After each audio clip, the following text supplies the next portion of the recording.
정말 오랜만에 이 자리에 모인 것 같습니다. 지난해 12월 첫 주를 마지막으로 이 자리에 모인 이후 약 3개월 만인 것 같습니다. 크리스마스와 새해 그리고 설까지 참 많은 시기를 서로의 얼굴을 보지 못한 채로 지낸 것 같습니다. 여전히 코로나는 우리에게 심각한 위협으로 다가오고 있지만 철저한 방역과 또 거리 두기 등 여러 안전 조치들을 통해 이렇게나마 다시 얼굴을 뵙게 되니 너무나도 반갑고 감사한 일이 아닐 수 없습니다.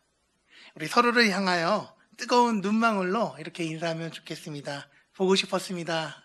보고 싶었습니다. 반갑습니다. 반갑습니다. 특별히 우리 이렇게 일부 예배에 나오신 분들은 얼마나 이 오프라인 예배를 사모하는 마음이 가득하셨는지 정말 눈에 선합니다. 그렇게 이렇게 이른 아침부터 준비해서 이 자리에 나오신 것 아닙니까? 물론 이른 아침부터 영상을 통해 예배를 온라인으로 시청하고 계신 분들도 동일한 마음일 것이라 생각이 됩니다.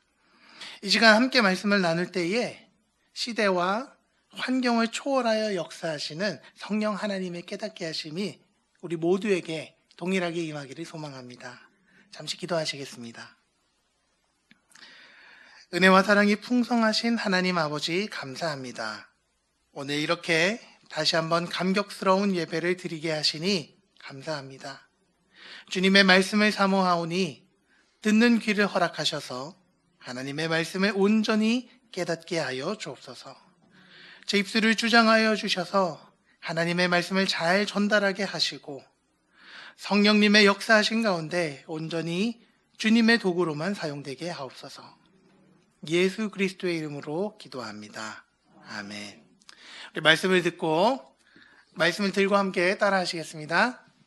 주의 말씀은 주의 내 발의 등이요 내 발의 등이요 내 길의 빛이니이다. 내 길의 빛이니이다. 아멘. 성경을 읽다 보면 참 재미있는 이야기들이 많이 나옵니다.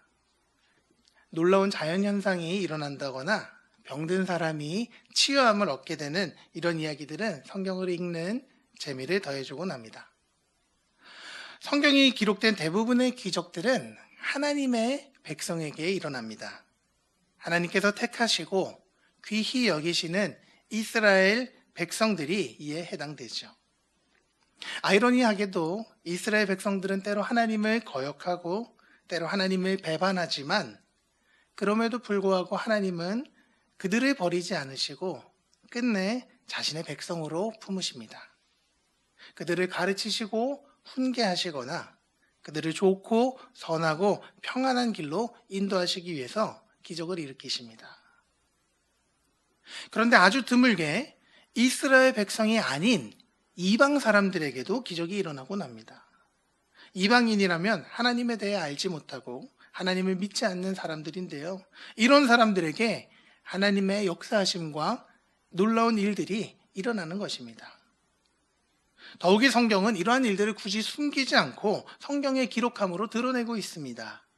마치 이 일을 통해 성경을 읽는 우리에게 하나님의 일하심의 방법에 대해서, 비밀에 대해서 깨닫게 하려는 것처럼 말입니다. 오늘 함께 읽은 본문의 이야기도 바로 이런 사건 중에 하나입니다. 먼저 전체 이야기를 살펴보겠습니다. 이야기는 이렇습니다. 아람 나라에 나아만이라는 장관이 살았는데 그만 피부병에 걸린 것입니다. 성경은 이를 나병 환자라고 표현하고 있는데 현대에서 말하는 나병은 한센병을 의미하지만 고대 시대에는 모든 피부병을 통틀어 나병이라고 했습니다. 전염 위험으로 격리하지는 않았지만 일상생활을 하거나 살아가는데 주변 사람들이 보기에 불편했던 것 같습니다. 그렇게 고생하는 중에 포로로 잡혀와 일하던 이스라엘 소녀가 안주인에게 말하길 사마리아에 가면 어떤 선지자가 있는데 그가 이러한 병을 고칠 수 있다고 이야기한 것입니다. 이 말을 들은 안주인은 나아만에게 이야기하고 나아만은 왕에게 이야기합니다. 왕은 이 이야기를 듣고 가서 고치고 오라고 명하며 이스라엘 왕에게 많은 선물과 함께 편지를 보냅니다. 자신의 신하 나아만을 보내니 나아만이 도착하면 이 나병을 치유해 달라는 말이죠. 이스라엘은 충격에 빠지고 맙니다. 왕이 무슨 수로 나병을 고친단 말입니까? 더욱이 이러한 요청이 공식적인 외교 채널로 왕과 왕 사이에 편지로 온 것입니다. 나만 장군이 제대로 치료를 받지 못하거나 혹은 잘못되기라도 한다면 전쟁이라도 일어날 수 있는 위태로운 일이 벌어지고 만 것입니다. 이스라엘 왕이 낙심하고 있을 때에 이 이야기를 들은 선지자 엘리사는 나아만을 통하여 자기에게 오도록 합니다. 그리고 나아만이 엘리사를 찾아 그 집 앞에 서자 사람을 보내어 요단강에 가서 7번 몸을 씻으라고 이야기하죠. 나아만은 화를 냅니다. 선지자라는 사람이 자기의 얼굴도 보여주지 않고 사람을 시켜 요단강에 가서 씻으라고 하다니요. 이것은 예의에 어긋나는 일이지 않느냐는 겁니다. 또 요단강은 물이 깨끗하거나 소량이 많거나 산속에 있어서 신비로운 분위기를 내는 그러한 강도 아닙니다. 나아만이 살고 있는 땅에도, 아람 땅에도 좋은 강과 좋은 물들이 많이 있는데 굳이 여기까지 와서 이러한 푸대접을 받는다고 생각하니 여러모로 화가 났을 겁니다. 그러나 그와 함께한 종들이 나와 그를 설득하고 나아만은 그들의 말을 듣게 됩니다. 그리고 어떤 일이 일어났을까요? 나아만이 요단강에 들어가 7번 몸을 씻자 그의 피부가 깨끗하게 되었습니다. 성경은 그의 살이 어린아이의 살과 같이 되었다라고 표현하고 있습니다. 나아만은 다시 엘리사를 찾아가 그에게 감사를 표합니다.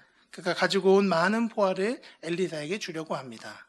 하지만 엘리사는 받지 않았고 다시 나아만은 엘리사에게 요청하길 그곳에 흙을 담아가도록 요청합니다. 그리고 이스라엘의 하나님만 섬기겠다고 다짐하며 아람 땅으로 돌아갑니다. 저는 오늘 이 성경 이야기 속에 담긴 나아만 치유 사건에 대해 겸손과 믿음, 회복과 평안의 키워드로 조금 더 자세히 살펴보려고 합니다. 첫 번째는 겸손입니다. 나아만은 어떻게 나병을 치유받을 수 있었을까요? 그것은 그의 겸손함에 있습니다. 앞서 말씀드린 것처럼 나아만은 장관입니다. 성경은 그를 아람 왕의 군대 장관이라고 설명하고 있습니다. 한 나라의 장관의 자리에 오르는 것은 결코 쉬운 일은 아니었을 것입니다. 실력도 있어야 하고 지혜도 있어야 하고 믿음직한 면과 깊은 속이 있어야 할 것입니다. 더욱이 군대 장관이라면 용맹함과 충성스러움이 필수겠죠. 왕의 신뢰를 얻기 위해선 왕의 마음을 읽고 왕이 평안하도록 뒤에서 꼼꼼히 살펴야 할 것입니다. 하지만 이러한 겸손함은 왕 앞에 있을 때나 필요한 것이지 왕 앞을 떠나 있을 때나 자신이 다스리는 집 안에서는 굳이 필요한 덕목은 아닙니다. 나만이 돌보는 영역에서는 스스로가 절대 권력자이기 때문입니다. 그러나 나아만은 그렇게 행동하지 않았습니다. 단적인 예로 그는 그의 종들의 말을 들었습니다. 이 모든 일의 시작은 그의 아내를 수종들던 작은 소녀로부터 시작되었습니다. 이스라엘 지역에서 포로로 노예로 사로잡힌 소녀가 그 집주인의 나병을 보고 안타까운 마음을 가지고 한 이야기를 안주인이 듣고 나아만에게 전달했을 때 나아만은 대수롭지 않은 이야기로 여기거나 포로로 온 어린아이가 주제넘게 이야기한다고 생각했을 수도 있었을 것입니다. 그러나 나아만은 아내를 통해 들은 그 작은 소녀의 말을 주의 깊게 듣고 왕 앞에 나아가 이야기했던 것입니다. 또 나아만은 사마리아 땅 엘리사 앞에서도 종들의 말을 들었습니다. 선지자 엘리사가 나아만을 만나주지도 않고 요단강에 가서 7번 씻으라는 말만 전달할 때에 나아만은 심한 모욕감을 느꼈을 것입니다. 공식적으로 이스라엘 땅에 왔고 이스라엘 왕조차 이 일에 대해 굉장히 심각하게 여기고 중요하게 여기고 있는데 한낱 선지자라는 사람이 자신을 만나거나 그 앞에서 무언가 의식을 치르지도 않고 근처에 있는 물가에 가서 씻으라는 말만 전달하니 얼마나 그러했겠습니까? 더욱이 그렇게 찾아간 요단강이 특별하거나 깨끗하지도 않고 일반적인 생활용수로 사용하는 그러한 강이었을 때 그 분노는 더욱 커졌을 것입니다. 그런데 그러한 상황 속에서도 나아만은 종들의 말을 들었습니다. 열왕기하 5장 14절에 보면 이렇게 기록하고 있습니다. 제가 읽겠습니다. 그의 종들이 나와 말하여 이르되 내 아버지여 선지자가 당신에게 큰 일을 행하라 말하더라면 행하지 아니하였으리까 하물며 당신에게 이르기를 씻어 깨끗하게 하라 함이리까 하니.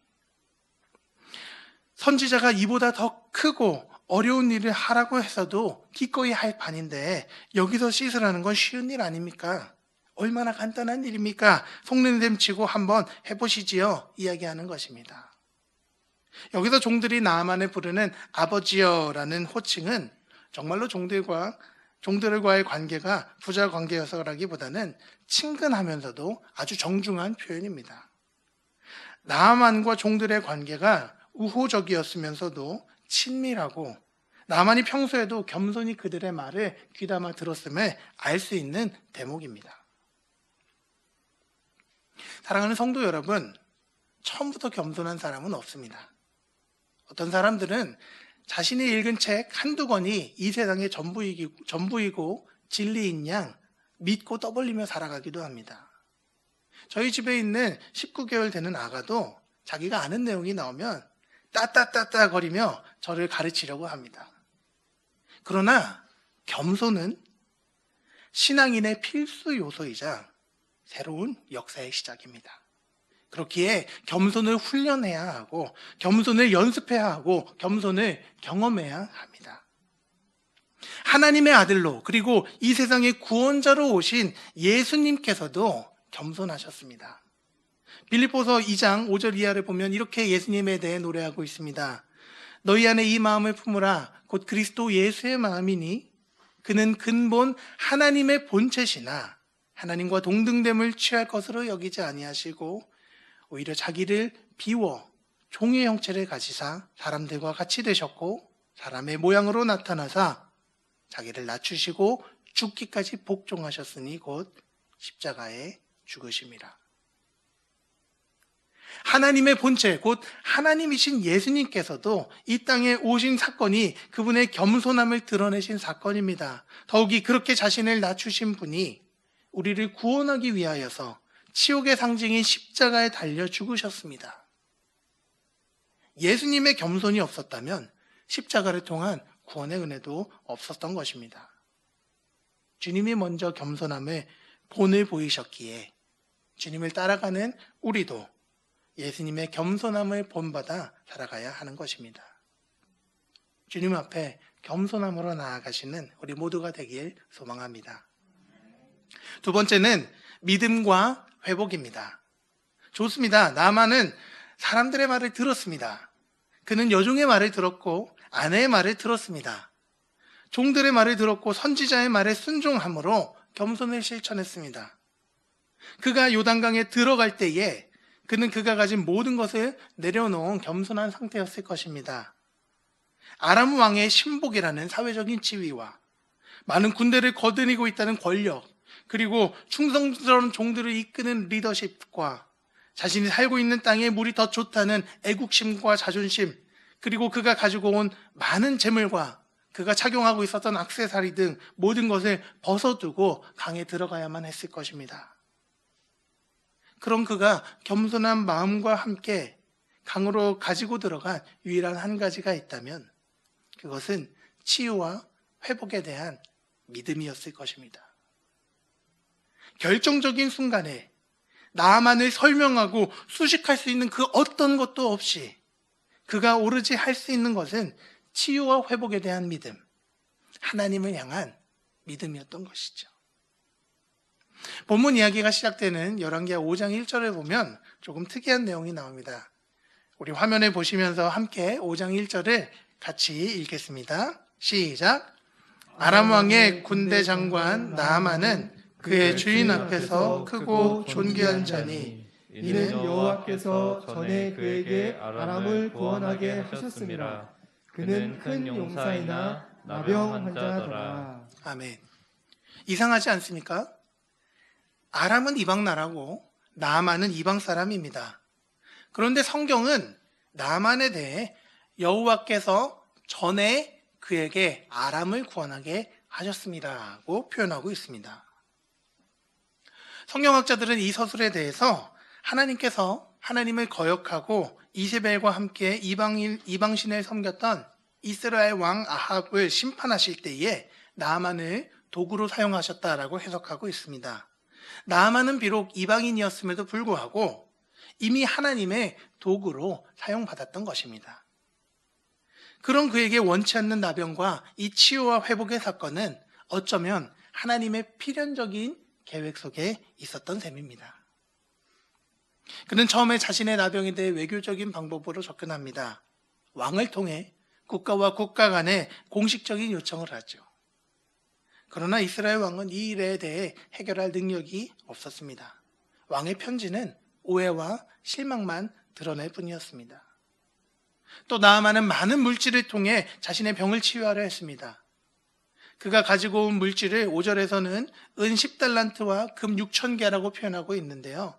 현대 무게로 환산하면 은은 약 340kg 정도 되고 금은 약 70kg 정도 됩니다. 큰 가치를 가진 보물이었습니다. 그러나 이러한 것들은 그가 치유함을 받는데 어떠한 도움도 주지 못했습니다. 오직 겸손을 통한 믿음, 내세울 것 아무것도 없이 간절하고 애통한 심정 가운데 하나님의 기이한 능력을 향한 갈급한 믿음이 그를 치유하고 회복시킨 것입니다. 나아만이 회복된 것은 그의 피부만이 아니었습니다. 그가 그렇게 어린아이의 피부를 회복한 나아만은 다시 엘리사를 찾아가 이렇게 이야기합니다. 15절을 제가 읽겠습니다. 나아만이 모든 군대와 함께 하나님의 사람에게로 돌아와서 그 앞에 서서 이르되 내가 이제 이스라엘 외에는 온 천하에 신이 없는 줄 아나이다. 정하건대 당신의 종에게서 예물을 받으소서. 이스라엘 하나님 외에 참신이 없구나. 온 천하 어떤 신보다도 이스라엘의 하나님만이 위대하시고 능력이 많으신 분이구나. 이스라엘의 하나님은 권력이 어떠하든지 상관하지 않으시고 사람의 가져온 재물과 물질이 얼마이든지 신경 쓰지 않으시고 오직 당신을 향한 겸손한 마음과 갈급한 믿음을 보시는구나. 나아만은 이스라엘의 하나님에 대해 깨닫게 되고 하나님을 향한 신앙을 얻게 된 것입니다. 이어 17절에서는 이렇게 이야기합니다. 17절 다 같이 한 목소리로 읽겠습니다. 시작. 나아만이 이르되 그러면 청하건대 노새 2마리의 실을 흙을 당신의 종에게 주소서. 이제부터는 종이 번제물과 다른 희생제사를 여호와 외 다른 신에게 드리지 아니하고 다만 여호와께 드리겠나이다. 아멘. 여기서 말하는 흙이란 제단을 쌓을 때 필요한 재료입니다. 하나님께서는 하나님을 향한 제단을 쌓을 때에 다듬지 않은 돌과 흙으로 제단을 쌓으라고 명하셨기 때문입니다. 나아만은 자신이 거주하는 곳에서 하나님께 예배하고 경배하기 위한 제단을 쌓기 위해 흙을 가져가겠다고 이야기하는 것입니다. 전능하신 하나님, 세상에 어떤 대단한 것보다 하나님을 향한 겸손한 마음과 믿음 가운데 치유와 회복을 소망하는 그 마음을 어여삐 여기시는 그 하나님을 기억하고 예배하겠다는 그러한 다짐의 표현입니다. 오늘 이 자리에 나와 예배하시는 우리 성도 여러분, 그리고 영상으로 함께 예배하시는 사랑하는 성도 여러분, 하나님께서 이루시는 치유와 회복의 역사하심에는 분명한 목적이 있습니다. 그것은 전능하신 하나님을 기억하고 전인적인 치유 가운데 하나님을 향한 믿음이, 신앙이 회복되고 성장하도록 이끄시기 위함입니다. 그렇기 때문에 치유와 회복을 통해 하나님께 영광을 돌려야 합니다. 또한 반대로 하나님께 당당하게 담대히 요구할 수 있습니다. 하나님, 제 상황과 제 환경이, 제 건강이 이러한 상황 가운데 있습니다. 하나님, 이 상황과 이 환경, 제 건강을 통해 하나님께 영광 돌리기 원합니다. 하나님 일하여 주옵소서. 하나님 역사하여 주옵소서.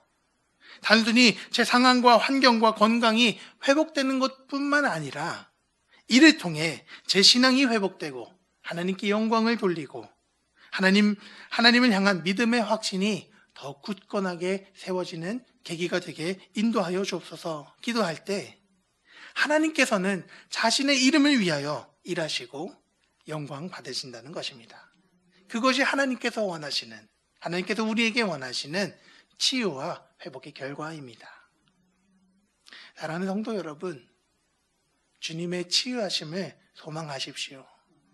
겸손한 가운데 하나님을 향한 믿음으로 하나님께 영광을 드러내기 위한 도구로 사용되길 간구하십시오. 그리고 그렇게 회복되었을 때에 나만의 다짐과 결단처럼 회복된 것들을 통하여 하나님께 영광 돌리십시오. 하나님께 예배하고 기쁨 가운데 하나님의 위대하심을 드러내는 도구로 살아가십시오. 하나님께서 반드시 역사해 주실 것입니다. 마지막으로 간단하게 살펴볼 것은 평안입니다. 우리 19절 말씀을 한 목소리로 읽겠습니다. 시작. 엘리사가 이르되 너는 평안히 가라 하니라. 그가 엘리사를 떠나 조금 가니라. 나병에서 회복된 나아만은 하나님께 영광을 돌리고 엘리사에게 감사를 표한 뒤 한 가지 부탁을 더 합니다. 나아만이 이제부터 전능하신 하나님만 섬기고 예배하고 싶은데 그의 상황은 그렇지 못했기 때문입니다. 아람은 하나님을 섬기는 나라가 아니었고 특히 아람의 왕은 림몬이라는 신을 섬기고 있었습니다. 비록 나아만이 하나님을 섬기겠다고 다짐했지만 아람 왕의 신하로서 그리고 군대 장관으로서 왕을 보좌하여 림몬의 신전에서 왕과 함께 몸을 굽혀야 할 상황이 있는 것입니다. 이 일에 대해 나아만은 하나님께 용서를 구하고 선지자 엘리사는 그에게 평안히 가라고 말합니다. 겸손과 믿음을 통한 회복의 단계에 이른 나아만에게 평안의 확신을 주는 것입니다. 세상을 살아가다 보면 치유와 회복 이후에도 여전히 삶에 주어지는 여러 가지 문제들이 있고 해결되지 않는 어려움이나 극복되지 않는 답답함이 상존함을 경험하게 됩니다. 특히 겸손과 믿음을 통하여 회복의 경험을 하고 이제 좀 하나님을 믿는 신앙 안에서 하나님께 영광을 돌리며 살아가고자 할 때 마주하게 되는 이러한 해결할 수 없는 문제들은 신앙으로 살고자 하는 의지를 꺾게 합니다. 그런 우리에게 평안히 가라는 말은 참으로 위로가 되는 말씀입니다. 분명히 말씀드립니다. 평안히 가라는 말씀은 우리의 나약함을 정당화시키거나 죄악과 실수를 합리화하는 그런 도구는 아닙니다. 오히려 우리의 한계를 인정하고 그럼에도 불구하고 믿음의 여정을 계속해 나아갈 때에 하나님께서 주시는 평안함 가운데 살아간다는 확신과 확인인 것입니다. 우리는 때로 불안해합니다. 하나님의 크신 은혜를 입었지만 은혜의 감격은 시간이 지나며 사라지고 치유와 회복의 경험 또한 시간에 기대어 희석되고 변질되기 때문입니다. 우리가 겸손이라고 생각했던 것들은 고집이 되고 우리의 믿음은 때로 맹목적이 되고 주님께서 주셨던 그 치유와 회복은 옛날 추억이 되어버릴 때 우리의 마음은 평안함이 사라지고 다시 하나님의 심판과 진노에 대한 두려움으로 살아가게 됩니다.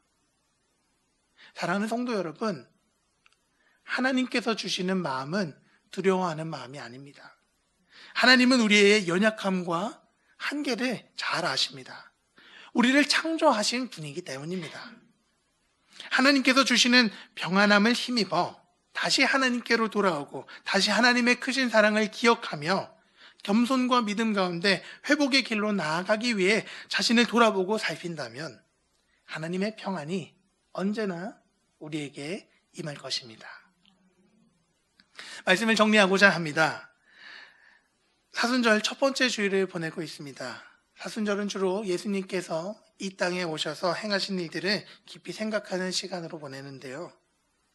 신약 누가복음 4장에 보면 예수님께서 고향인 나사렛 회당에 가셔서 선지자 이사야의 글을 읽으시며 나사렛 사람들에게 복음을 선포하시는 장면이 나옵니다. 이미 예수님은 갈릴리 지역에 많이 알려졌고 나사렛 사람들은 예수님의 말씀과 활동에 관심을 가지고 있었죠. 그러나 나사렛 사람들은 회당에서 선포하시는 예수님의 말씀을 믿고 따르기보다는 예수님을 배척하며 요셉의 아들이냐 아니냐라고 말합니다. 그때 예수님은 선지자가 고향에서 환영을 받지 못한다는 말씀과 함께 하나님의 능력과 치유와 회복의 복음이 이스라엘 백성에게만 국한된 것이 아니라 그 누구라도 겸손한 가운데 하나님을 믿는 믿음으로 하나님을 갈망하는 사람들에게 임한다는 것에 말씀하시면서 바로 이 나아만의 이야기를 인용하십니다. 누가복음 4장 27절에 보면 이렇게 기록되어 있습니다. 또 선지자 엘리사 때에게 이스라엘에 많은 나병 환자가 있었을 때 그 중에 한 사람도 깨끗함을 얻지 못하고 오직 수리아 사람 나아만 뿐이었느니라. 사랑하는 성도 여러분, 치유와 회복이 누구에게 일어납니까? 순교자 집안에서 태어난 사람에게 일어납니까? 목회자 가정은 확률이 올라갑니까? 교회에서 중직을 맡거나 열심히 봉사하는 그런 사람들에게 일어납니까? 아닙니다. 그가 누구이든 간에 하나님 앞에 겸손한 가운데 하나님을 향한 믿음 안에서 하나님의 치유와 회복을 소망하고 갈망하는 사람에게 일어납니다. 그리고 하나님께서는 그 치유를 통해 하나님을 향한 믿음 또한 회복되길 원하시고 평안한 가운데 기쁨으로 하나님께 영광 돌리며 살아가기를 원하십니다. 여전히 삶의 한계와 연약함이 존재하지만 그럼에도 불구하고 거부할 수 없는 주님의 은혜와 주님의 인도하심, 섭리가 있기에 평안함으로 살아갈 수 있습니다. 이 말씀을 의지하여 살아가시는 성도님들의 삶이 겸손을 통한 믿음으로, 회복을 통한 평안으로 주님의 치유하심을 날마다 경험하게 되는 기쁨의 삶이 되기를 주님의 이름으로 간절히 축복합니다. 기도하시겠습니다. 은혜와 사랑이 풍성하신 하나님 감사합니다. 말씀을 통하여 치유와 회복에 담긴 하나님의 역사심의 비밀을 깨닫게 하시니 감사합니다. 주님, 우리 각자의 삶에 존재하는 어려움들과 치유와 회복이 필요한 영역 가운데 겸손함으로 오직 하나님만을 의지하는 믿음으로 하나님이 베푸시는 치유를 경험하게 하시고 이를 통하여 하나님을 향한 믿음이 회복되게 하시며 주님이 주시는 평안함 가운데 살아가도록 우리 삶을 인도하여 주옵소서. 주님과 함께 동행함을 온전히 기쁨으로 누리며 살아가도록 주님 은혜 베풀어 주옵소서. 영원한 인도자 되시는 예수 그리스도의 이름으로 기도합니다. 아멘.